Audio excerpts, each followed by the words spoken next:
Why does Jesus say loving your neighbor as yourself is important? Okay, well, first off, we know that the Bible tells us that the goodness of God brings man to repentance.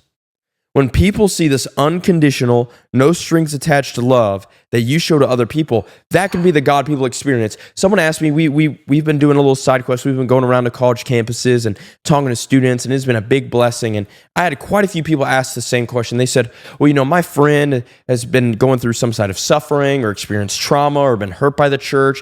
And because of trauma, church hurt, or X, Y, and Z, they say that they can't feel God and that God doesn't love them because they can't feel them. And this was my response to them. I said, well, maybe they can feel God through you when you are the first to love them, the first to shoulder that they are there to cry on, the first one to serve them, the first one to check in on them, the first one to pray for them. The way people can feel and experience God is through the love human beings show because they love God and love people.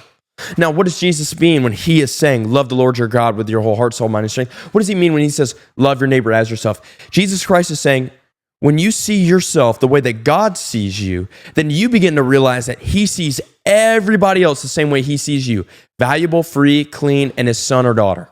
And so because of that, you begin to love people with the same value insight that God sees you as valuable, which is so compelling and magnificent. Because in today's society, love is hindered. Like, people don't love each other unless you do something back. Oh, well, I'll love you if you scratch my back, or I'll do something for you if you do something for me. That's the sin of partiality. That's favoritism. And Jesus actually says in the Gospels, how easy is it to do something good for someone when they've done something for you?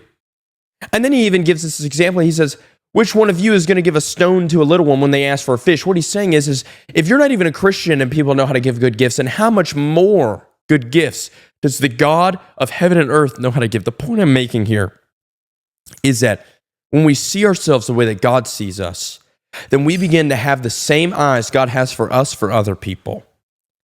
And then we begin to love people unconditionally.